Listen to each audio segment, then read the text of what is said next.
कपिल श्रीवास्तव जी, आप कह रहे हैं धोखेबाज पार्टी, आचार्य जी कह रहे हैं कि धोखा तो चलता रहता है भाई, पॉलिटिक्स में सब चलता है। दूसरी बात है, आप उनके स्टेट प्रेसिडेंट को चिरकुट कहें, पलट कर उधर से कुछ ऐसा आ जाए तो आपको कैसा लगेगा? भाई देखिए, सबसे पहली चीज तो यह है कि अगर धोखा हो रहा है तो धोखेबाज तो कहना पड़ेगा, और मैं क्यों कह रहा हूं? आचार्य जी 2 मिनट रुक जाइएगा। अगर इनसे बात ना हो रही होती, मध्य प्रदेश के अंदर बात ना चल रही होती, आश्वासन ना होता, तो हम भी इतना इंतजार क्यों करते? भारतीय जनता पार्टी ने तो वहां पहले ही अपनी लिस्ट उतार दी थी, और समाजवादी पार्टी का वहां पर जनाधार है, तब तो हम वहां लड़ने गए। क्या जो पिछला चुनाव हुआ था उसके पहले के चुनाव में हमारे 7 विधायक नहीं थे, या पिछले चुनाव में 2 विधायक नहीं थे, 5 जगहों पे हम सेकंड पोजीशन पे थे? तो क्या हम लोकतंत्र में आपसे बात करना छोड़ दें, वो भी तब जब आप टीम इंडिया के गठबंधन के रूप में उभर के आए हैं? और हमने कब राजस्थान में आपको समर्थन दिया? कमलनाथ जी की जब सरकार बनी, जिसे गिराया था भारतीय जनता पार्टी ने अवैध तरीके से, उसके अंदर हमने समर्थन आपको दिया, कमलनाथ जी के कहने पर दिया था, लिखित समर्थन दिया था। महाराष्ट्र के अंदर आपको दिया, और आप इस बात को कह रहे हैं जब जिस समय परमाणु की डीलिंग हो रही थी, जिस समय कोई मनमोहन सिंह साहब के सरकार के साथ नहीं खड़ा था, उस समय माननीय नेताजी ने कांग्रेस का सहयोग करने का काम किया।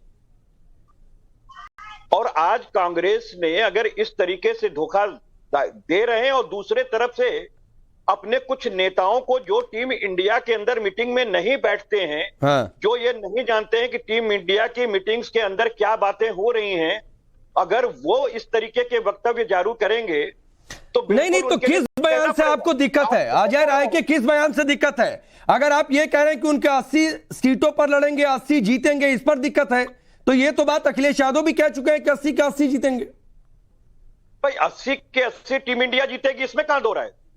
बात इस चीज की नहीं है अजय राज साहब की, क्योंकि आज भी वो हमारे गठबंधन के हिस्सा हैं। हम बहुत सी चीजों को कामाबाई पुलिस का रेखांकित करते हुए नहीं कह रहे हैं, लेकिन एक जरूरत आएगी तो कहेंगे। अभी तो हमारे आचार्य जी क्या कह रहे थे? आचार्य जी कह रहे थे कि लखनऊ में जब वो चुनाव लड़ रहे थे तो हम लोगों ने जो है शत्रुघ्न सिन्हा जी की पत्नी को खड़ा कर दिया उनको हराने की, लेकिन वो ये नहीं बताया कि शत्रुघ्न सिन्हा जी की पत्नी सेकंड आई थी और वो थर्ड भी नहीं आए थे। तो उनको तो खुद भी अपना आईना देख लेना चाहिए। अच्छा, एक चीज कपिल जी जरा क्लियर कर दीजिए दर्शकों के लिए, ये गठबंधन आज की डेट में तो नहीं है। आचार्य जी तो कहकर गए कि गठबंधन बना ही नहीं, गठबंधन आज की डेट में तो नहीं है, ये मैं मान लो। देखिए, ये हमारे कहने से या आचार्य जी के कहने से गठबंधन पे कोई असर नहीं होने वाला। ये तो हमारे राष्ट्रीय अध्यक्ष जी और टीम इंडिया के जो मेंबर्स उसमें शामिल होते हैं, तमाम अन्य पार्टी के भी कांग्रेस के साथ। अरे नहीं, तो अखिलेश जी ने कह तो दिया कि अगर दिल्ली संसदीय चुनावों के लिए होगा, यूपी की बात होगी तब सोचा जाएगा। उन्होंने तो कह ही दिया, इसका मतलब और क्या है? नहीं तो राकेश पांडे जी, आप मूर्धन्य पत्रकार हैं, मुझे बताइए, सोचा जाए का मतलब ये थोड़ी ना होता है कि हम निकल गए। बात इस चीज की है कि अगर लोकतंत्र के अंदर अभिव्यक्ति की आजादी है और हम गठबंधन के साथ अगर चुनाव लड़ना चाहें।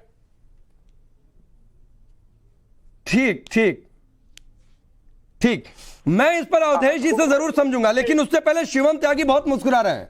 शिवम त्यागी, आपकी बातें खिली होंगी, जो आपको करना था वो पहले ही हो गया। वरुण जी आ रहा हूं। नहीं देखिए, एक तो पिछले 2 दिन से 3 दिन से जो है ये रात के 1 बजे का समय जो है बड़ा वायरल हो रहा है। एक तो ये देश इस बात को समझ ले कि कांग्रेस समाजवादी के कार्यकर्ता रात को 10 बजे के बाद ऑफ हो जाते हैं। वो 1 बजे तक बेचारों को उनको बिठा के रखा, उनका मतलब अपमान किया, उनको पूछा नहीं, और उसके बाद भी टिकटें नहीं दी। अरे चाहे टिकट ना देते घमंडिया वालों, कांग्रेस वालों, लेकिन 1 बजे तक ना बिठाते बेचारों को, जल्दी फारिग कर देते, वैसा भी नहीं हुआ। और अभी भी कपिल जी कह रहे नहीं अभी हम निकले थोड़ी ना। कब निकलोगे भैया? जब कॉलर पकड़ के बाहर ही खींच के फेंक देगी कांग्रेस, तभी निकलोगे क्या गठबंधन से? और कैसे निकलते हैं? जीती जिताई बिजावर सीट पर आपको सीट नहीं मिली, जो 6 मांगी थी वो नहीं मिली। मीडिया में आके आपने पता नहीं क्या क्या गालियां, क्या क्या चिरकुट और न जाने क्या क्या कह दिया, तब नहीं मिली। कब निकलोगे भैया? ये घमंडिया वालों, मतलब मैं तो ये सोच रहा हूं। बीच में मत बोले ना प्लीज कपिल भाई, मैं बीच में नहीं बोला आपके। कपिल भाई बीच में नहीं बोला ना मैं आपके, क्या लाभ है? नहीं ये मतलब ये बीच में क्यों बोलना है? ये नहीं, आप इनको रोकना पड़ेगा। राकेश जी आप इनको कहिए ना प्लीज, मैं बीच में नहीं बोला ना उनके। अच्छा कपिल जी सुन लीजिए, फिर आपको जो कहना होगा कह लीजिएगा। देखिए कपिल जी सुन लीजिए, शिवम त्यागी को सुन लीजिए। पास बोलने के लिए नहीं है। देखिए कपिल जी, अरे आप इनको रोके ना प्लीज, क्या लाभ है इस बात से? मैं नहीं चाहता मैं इनसे लड़ूं इस तरह से। अच्छा कपीश जी, अरे सर दर्शक नहीं समझ पाएंगे, कपीश जी दर्शक नहीं समझ पाएंगे। शिवम त्यागी की बात पूरी होने नहीं दीजिए, दोबारा मैं आपके पास आता हूं। देखिए मैंने तो उनके जख्मों को छेड़ा भी नहीं, लेकिन ये मेरे को अब नमक रगड़ने को मजबूर कर रहे हैं बार-बार। अरे भैया रुक जाओ, अरे जहां चिल्लाना चाहिए वहां तो चिल्लाते नहीं, जहां सीटें चाहिए थी वहां तो लड़ा नहीं गया, वहां तो 1 बजे तक बैठ के बाहर भगा दिया आपको मीटिंग से, जाइए बाहर जाइए, नहीं मिलती सीट आपको। और नए अखिलेश और यहाँ आकर मेरे ऊपर चिल्ला रहे हैं। चुप रहिए आप, जरा मुझे बात रखने दीजिए प्लीज। अब बीच में अभी प्लीज बीच में मत बोलिए ना, क्या लाभ है कपीश जी?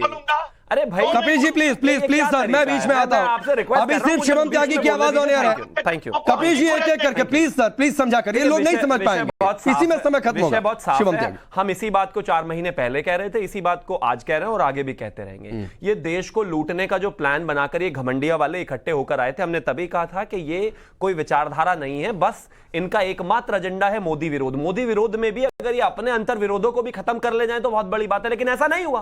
अंततः ये सामने है, उधर अरविंद केजरीवाल सारी की सारी मध्य प्रदेश सीटों पर लड़ने की बात करते हैं, छत्तीसगढ़ सीटों पर लड़ने की बात करते हैं, उधर प्रताप बाजवा कांग्रेस में जाकर जो है वहां पर पंजाब में जाकर कहते हैं कि हमारे बहुत सारे विधायक जो है हमारे संबंध में है, संपर्क में है, उधर जो है राजस्थान में इनकी हालत खराब है, इधर अगर मैं बात करूं तमाम जगहों पर आप जब एक विचारधारा आपकी है ही नहीं तो मिलेंगे कैसे? लेकिन फिर भी मैं एक चीज और कहना चाहता हूं, मुझे ये निजी तौर पर सुनकर बहुत बुरा लगा, ये इस तरीके से नेताओं को गालियां देना और इस तरीके से कहना, और आचार्य जी उठकर चले गए।